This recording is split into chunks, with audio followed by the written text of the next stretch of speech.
अस्सलाम वालेकुम। मेरा नाम डॉक्टर अब्दुल्ला इशफाक है और हमने लेक्चर स्टार्ट किए हुए थे। केमिस्ट्री हम पढ़े थे 10th क्लास की। आज लास्ट लेक्चर है चैप्टर नंबर 2 का। इस तरह हमारे चैप्टर नंबर 1 और 2 कंप्लीट हो जाएंगे और इस तरह स्टेप बाय स्टेप हम 8 चैप्टर कवर करेंगे। अगर आपने मेरे पिछले लेक्चर नहीं सुने तो जाके प्लेलिस्ट के अंदर मैंने हर चैप्टर के कंप्लीट लेक्चर्स अपलोड किए हुए हैं। लाजमी सुने। इंपॉर्टेंट शॉर्ट एमसीक्यूज और लॉन्ग क्वेश्चंस के बारे में बताया हुआ है जो कि मस्ट बोर्ड के अंदर आएंगे इंशाल्लाह और आप फुल मार्क्स सिक्योर कर सकते हैं easily. So let us start from the last topic. बड़ा इंपॉर्टेंट लॉन्ग क्वेश्चन है और शॉर्ट क्वेश्चन भी एग्जाम में पूछे जाते हैं और बच्चों को ये वाला टॉपिक स्पेशली तैयार करने में थोड़ी सी मुश्किल होती है क्योंकि उनको समझ नहीं आती। तो मैं आपको टेक्निक बताता हूँ आपने कैसे इसको तैयार करना है, आपने क्या क्या पॉइंट्स में रखना है जिससे आपके मार्क्स नहीं कटेंगे। और आपने लॉन्ग क्वेश्चन भी आ जाता है, ये अक्सर आया होता है, और शॉर्ट क्वेश्चन तो बहुत इंपॉर्टेंट है और एमसीक्यूज भी। तो हम पढ़ते हैं सबसे पहले कि टाइप्स ऑफ सॉल्ट्स कौन सी हैं। तो there are 6 types of salts. Number 1 is normal salt, acidic salt, basic salt, double salt, mix salt and complex salts. तो ये 6 टाइप्स हैं सॉल्ट्स की, उसको हम स्टेप बाय स्टेप पढ़ते हैं। सबसे पहले हम पढ़ते हैं कि नॉर्मल सॉल्ट क्या होता है। So normal salt is formed by the total replacement of hydrogen ion by a metallic ion. So जब एक metallic ion जो है वो हाइड्रोजन आयन की जगह पे आके लग जाएगा या फिर जब हाइड्रोजन आयन टोटली रिप्लेस हो जाएगा किससे, मेटेलिक आयन से, उसको हम कहते हैं नॉर्मल सॉल्ट। और एज अ रिजल्ट जो सॉल्ट बनती है वो कौन सी सॉल्ट होती है, नॉर्मल सॉल्ट। किस तरह, ये देखिए आपके पास दिस इज हाइड्रोजन क्लोराइड, जब ये डिसोसिएट होगा हाइड्रोजन पॉजिटिव और Cl नेगेटिव के अंदर, और ये आपके पास पोटेशियम हाइड्रोक्साइड है, जब ये डिसोसिएट होगा तो ये पोटेशियम और दिस इज हाइड्रोक्साइड एक्टिव। अब this is a metallic ion, ये एक मेटालिक आयन है। अब हाइड्रोजन की जगह पे मेटालिक आयन आके लग जाएगा और एज अ रिजल्ट क्या बन जाएगा, KCl बन जाएगा, और ये हाइड्रोक्साइड आयन और ये हाइड्रोजन आयन मिलकर क्या बना देंगे, वाटर बना देंगे। अब देखेंगे हाइड्रोजन आयन टोटली रिप्लेस हो गया और मेटालिक आयन उसको टोटली रिप्लेस कर दिया और एज अ रिजल्ट जो सॉल्ट बनेगी वो क्या कहलाएगी, नॉर्मल सॉल्ट कहलाएगी। So this is how normal salt is formed. Important short question है। अब आपने इसकी डेफिनेशन याद करनी है, ठीक है। अगर आप ये खाली पॉइंट जो मैं यहाँ पे लिखता हूँ यही रिटेन रख लेंगे, बोर्ड में लिख देंगे, तो आपके मार्क्स नहीं कटेंगे। इसके बाद आपने आपकी बुक के अंदर काफी एग्जांपल्स लिखी हुई हैं, तो एटलीस्ट 2 एग्जांपल्स आपने लॉन्ग क्वेश्चन के अंदर लाजमी लिखनी है और एटलीस्ट एक एग्जांपल आपने विद डेफिनेशन शॉर्ट क्वेश्चन के अंदर लाजमी लिखनी है। सो जो मैंने लिखी हुई है अगर आप सिर्फ ये रख लेंगे तो आपके शॉर्ट अटेम्प्ट हो जाएंगे, और अगर आपने लॉन्ग क्वेश्चन में आए तो आपको एक एग्जांपल एक्स्ट्रा बुक से तैयार करनी पड़ेगी, सारी करने की जरूरत नहीं है। उसके बाद आपके पास आता है एसिडिक सॉल्ट। अब मैंने जैसे बताया कि नॉर्मल सॉल्ट के अंदर जितने भी हाइड्रोजन आयन थे, अगर 2 हाइड्रोजन आयन है या 3 है तो 3 के 3 रिप्लेस कर देगा मेटालिक आयन। लेकिन अगर आपके पास पार्शियल रिप्लेसमेंट हो जाएगी हाइड्रोजन आयन की, यानी कि हाइड्रोजन आयन सारे के सारे रिप्लेस नहीं हुए, पार्शियल रिप्लेस हुए, यानी कि ये देखें किस तरह, ये आपके पास है H2SO4। अब ये डिसोसिएट होगा हाइड्रोजन आयन के अंदर और HSO4 नेगेटिव आयन के अंदर। अब इसके अंदर आपने ध्यान में रखना है कि इसके अंदर 2 हाइड्रोजन आयन है।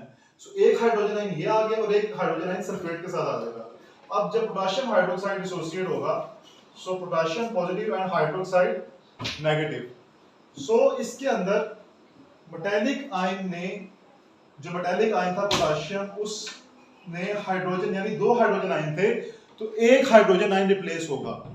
2 हाइड्रोजन आयन थे इसके अंदर, पोटेशियम ने एक हाइड्रोजन आयन को रिप्लेस कर दिया और एक हाइड्रोजन आयन, ये वाला hydrogen ion as it is salt के अंदर रहा। सो जब सॉल्ट बनेगी यानी HSO4 और K मिलकर जब ये KHSO4 सॉल्ट बनाएंगे तो इसके अंदर देखें ये हाइड्रोजन आयन आ रहा है।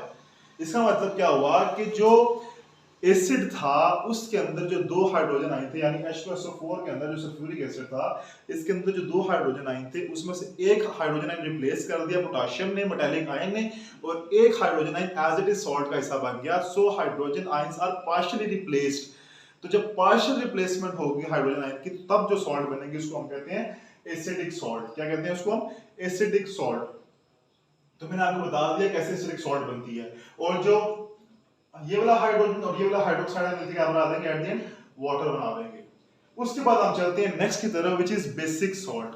अब बेसिक सॉल्ट के अंदर क्या होता है, बेसिकली बेसिक सॉल्ट के अंदर इनकम्प्लीट न्यूट्रलाइजेशन होती है of a polyhydroxy base by an acid. इसके अंदर पॉलीहाइड्रोक्सी बेस होगी। पॉलीहाइड्रोक्सी बेस किसको कहते हैं, जिसके अंदर हाइड्रोक्साइड ग्रुप ज्यादा होंगे, मोर देन 3 होंगे। सो पॉलीहाइड्रोक्सी बेस, और जब हाइड्रोक्साइड ग्रुप आ जाएगा तो वो बेस हो जाएगी। So this is an example AlOH whole thrice. इसके अंदर 3 हाइड्रोक्सी ग्रुप है, 3 हाइड्रोक्साइड है, तो इसका मतलब ये क्या होगी, पॉलीहाइड्रोक्सी बेस। अब इसका रिएक्शन करवाया आपने एसिड के साथ। अब क्या होगा कि इस HCl, जब ये एसिड डिसोसिएट होगा हाइड्रोजन और क्लोराइड आयन के अंदर, तो इधर से एक हाइड्रोजन आयन और इसके अंदर से 3 हाइड्रोक्साइड आयन में से एक हाइड्रोक्साइड आयन मिलके क्या बना देगा, एक हाइड्रोजन आयन और एक हाइड्रोक्साइड आयन वाटर बना देगा। और बाकी के जो 2 हाइड्रोक्साइड आयन बचेंगे वो एज इट इज बेस का हिस्सा, सॉल्ट का हिस्सा बन जाएंगे, और Cl जो यहां से था हमारे पास वो भी सॉल्ट का हिस्सा बन जाएगा। सो आपके पास जो हाइड्रोक्साइड 3 हाइड्रोक्साइड के आयंस थे पॉलीहाइड्रोक्सी बेस के अंदर, उसके अंदर सिर्फ एक हाइड्रोक्साइड आयन की न्यूट्रलाइजेशन हुई है, बाकी 2 hydroxide ion as it is salt का हिस्सा रहेंगे, और तब जो सॉल्ट बनेगी उसको हम कहते हैं बेसिक सॉल्ट। अगर सारे के सारे हाइड्रोक्साइड आयन एसिड न्यूट्रलाइज कर देता तो वो कंप्लीट न्यूट्रलाइजेशन कहलाती थी, लेकिन इस सिनेरियो के अंदर सिर्फ एक हाइड्रोक्साइड आयन की न्यूट्रलाइजेशन हुई है। So that's why we can say this is incomplete neutralization. So जब इनकम्प्लीट न्यूट्रलाइजेशन होगी पॉलीहाइड्रोक्सी बेस की एसिड से, तो उसको हम कहते हैं, तब जो सॉल्ट बनती है उसको हम कहते हैं basic salt. So this is how basic salt is form. मैंने एक एग्जांपल लिखी है, एग्जांपल आपने बुक से देख लेनी है, 2 एग्जांपल्स इनफ है लॉन्ग क्वेश्चन अटेम्प्ट करने के लिए हर टाइप की। उसके बाद हम नेक्स्ट चलते हैं डबल सॉल्ट की तरफ। सो डबल सॉल्ट कैसे बनती है, डबल सॉल्ट नाम से पता चल रहा है इसके अंदर 2 सॉल्ट्स होंगी। So when 2 normal salts are crystallised, जब आप 2 नॉर्मल सॉल्ट्स को क्रिस्टलाइज करते हैं और एज अ रिजल्ट एक मिक्सचर बनता है इक्विमोलर सैचुरेटेड सॉल्यूशन का, और जब 2 सॉल्ट्स आपने मिक्स किए और एक इक्विमोलर यानी इक्वली मास जो उनका है, इक्वल नंबर ऑफ मोल्स के साथ जो उनका एक सैचुरेटेड सॉल्यूशन बनेगा, दोनों सॉल्ट्स को मिक्स करने के बाद तब जो सॉल्ट बनेगी उसको हम कहते हैं डबल सॉल्ट। और डबल सॉल्ट के अंदर जो सॉल्ट आपने मिक्स की है उसके कंपोनेंट्स अपनी प्रॉपर्टीज रिटेन रखते हैं, यानी कि जो सॉल्ट आपने ऐड की थी उसकी प्रॉपर्टीज चेंज नहीं होगी। सो बहुत ही इंपॉर्टेंट शॉर्ट क्वेश्चन है। तो क्या डेफिनेशन होगी, मैंने सिर्फ लिखा हुआ क्रिस्टलाइजेशन ऑफ 2 नॉर्मल सॉल्ट। अगर आप सिर्फ ये पॉइंट्स ध्यान में रख लेंगे, जो मैं पॉइंट्स लिखता हूं, तो आप भूलेंगे नहीं, आपको याद करने में आसानी होगी और आप उसको खुद बोर्ड में लिख सकते हैं, कोई इतना मुश्किल नहीं है। When double salt is formed by the crystallization of 2 normal salt. As a result, a mixture of equimolar saturated solution is formed. Simple. ये definition होगी। इसके बाद इसकी एग्जांपल बड़ी इंपॉर्टेंट है। सो मोहर सॉल्ट का फार्मूला क्या होता है, FeSO4 NH4 2SO4 6H2O, और पोटाशियम आयन का K2SO4.Al2SO4 thrice .24H2O। और इसके बाद एक और एग्जांपल आपके बुक में लिखी हुई है फेरिक एलम की। सो आपने याद रखना है, बोर्ड का बहुत इंपॉर्टेंट शॉर्ट क्वेश्चन है, define double salt, right the example of double salt, या फिर आपसे वो सिंपली मोहर सॉल्ट या पोटाशियम या फेरिक एलम का फार्मूला पूछ लेता है। सो आपने ये फार्मूलाज अच्छी तरह याद कर लेने हैं, ये बहुत इंपॉर्टेंट है। बोर्ड में सिर्फ फार्मूलाज का शॉर्ट क्वेश्चन बहुत दफा रिपीट हुआ है, बहुत इंपॉर्टेंट शॉर्ट क्वेश्चन है।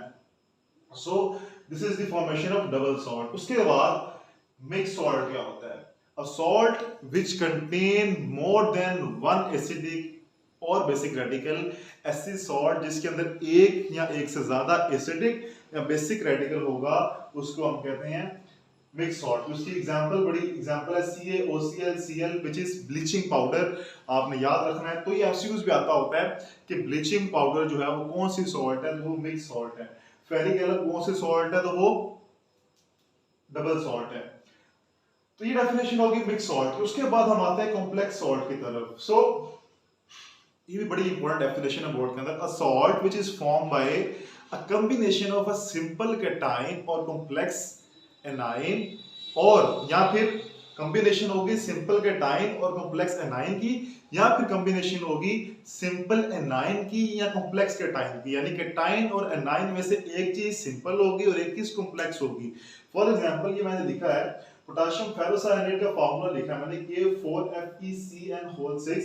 ये फॉर्मूला है पोटेशियम फेरोसायनाइड का, जो कि कॉम्प्लेक्स सॉल्ट है। तो जब ये डिसोसिएट होगी, देखें तो जो इसका कैटाइन है वो सिर्फ पोटेशियम के पॉजिटिव सिंपल कैटाइन बना, और जब जो इसका एनाइन है फेरोसायनाइड FeCN6-4। अब कॉम्प्लेक्स क्यों कहा, क्योंकि this ion contains more than 3 और 4 एटम। जब इसके अंदर 2 या 2 से ज्यादा एटम्स आ जाएंगे, देखिए इसके अंदर 6 सायनाइड के और एक आयरन का 7 एटम्स हैं, तो this is complex A9. So when a salt is formed by a simple cation and a complex anion, it is called complex salt। अगर इसकी जगह पे रिवर्स भी हो सकता है, कैटाइन कॉम्प्लेक्स हो सकता है, एनाइन सिंपल हो सकता है। तो एक चीज का कॉम्प्लेक्स होना जरूरी है और एक चीज सिंपल होना जरूरी है, तो उसकी कॉम्बिनेशन से जो सॉल्ट बनेंगे उसको हम कहते हैं कॉम्प्लेक्स सॉल्ट। सो ये भी आपने अच्छे तरीके से जहन में रखना है। सो ये आपके पास 6 टाइप्स थी सॉल्ट की। मैं फिर कह रहा हूँ बच्चे इसको टॉपिक को छोड़ देते हैं, लेकिन ये बहुत इंपॉर्टेंट शॉर्ट क्वेश्चन के लिहाज से बोर्ड का शॉर्ट क्वेश्चन और लॉन्ग भी आ जाता होता है, और बुक में काफी ज्यादा लिखा हुआ है। तो आपने सिर्फ ये कुछ पॉइंट्स अगर आप याद कर लेंगे, जहन में रख लेंगे, तो ये भी इनफ है आपके बोर्ड का क्वेश्चन अटेम्प्ट करने के लिए या एग्जाम्पल या एमसीक्यूज अटेम्प्ट करने के लिए। इसके बाद आपकी बुक के अंदर लिखे हुए एक टेबल है यूजेस ऑफ सॉल्ट्स का। सो यूजेस ऑफ सॉल्ट के अंदर इतना इंपॉर्टेंट टॉपिक नहीं है, शॉर्ट क्वेश्चन कम आते हैं, लेकिन फिर भी कुछ यूजेस आपको पता होना चाहिए। जैसा सोडियम क्लोराइड के यूज हैं, जो कि टेबल सॉल्ट के अंदर डी आइसिंग ऑफ रोड्स के अंदर यूज होती है, साथ सोडियम मेटल की मैन्युफैक्चरिंग के अंदर, या फिर वॉशिंग सोडा या कॉस्टिक सोडा के अंदर इस्तेमाल होती है। इसके बाद आपके पास कैल्शियम सल्फेट है, जिसको हम जिप्सम भी कहते हैं, वो प्लास्टर ऑफ पेरिस बनाने के अंदर इस्तेमाल होती है, और स्टैचूज बनाने के अंदर इस्तेमाल होती है, कॉस्ट बनाने के अंदर इस्तेमाल होती है। सो ये सॉल्ट से कुछ यूजेस हैं, आप बुक से एक दफा रीड कर लें एमसीक्यूज के लिए। जो 2 इंपॉर्टेंट है मैंने उसके आपको बता दिए। सोडियम क्लोराइड बहुत इंपॉर्टेंट है, कैल्शियम सल्फेट बहुत इंपॉर्टेंट है, बाकी इतनी इंपॉर्टेंट नहीं है, बट एक दफा रीड करना है आपने एमसीक्यूज के लिए। उसके बाद आपकी बुक के अंदर आखिरी टॉपिक है, जो कि शॉर्ट क्वेश्चन आता होता है, मैं काफी दफा पढ़ा चुका हूं, neutralisation reaction. Define neutralisation reaction. इसके अंदर वही है कि एक एसिड और जब बेस के साथ मिलेगा, एज ए रिजल्ट सॉल्ट बनेगी, साथ वाटर बनेगा। मशहूर मैंने काफी दफा आपको रिएक्शन लिखा हुआ है, मैं फिर लिख देता हूँ यहाँ पे, HCl plus NaOH as a result NaCl plus H2O। So this is the neutralization reaction। एक एसिड और बेस जब आपस में मिलेंगे तो सॉल्ट बनेगी, साथ वाटर बनेगा। बहुत इंपॉर्टेंट शॉर्ट क्वेश्चन है, बोर्ड में काफी दफा रिपीट हुआ है। सो ये था आज का लेक्चर, और इस तरह हमने चैप्टर नंबर 2 कंप्लीट कर लिया। और मैंने 7-8 लेक्चर्स के अंदर कोशिश की थी कि चैप्टर नंबर 2 कंप्लीट करूं। बहुत मुश्किल चैप्टर है बुक का, लेकिन मैंने कोशिश की है कि आसान वर्डिंग के अंदर बुक को फॉलो करते हुए आपको समझाऊं, आपको जो बोर्ड के अंदर क्वेश्चंस आते हैं उसके अकॉर्डिंग पढ़ाऊं। सो नेक्स्ट वीडियो के अंदर हम चैप्टर नंबर 3 स्टार्ट करेंगे। अगर आपको समझ आई है तो इस वीडियो को लाइक करें, शेयर करें, हमारे चैनल को सब्सक्राइब करें। तब तक के लिए अल्लाह हाफिज़।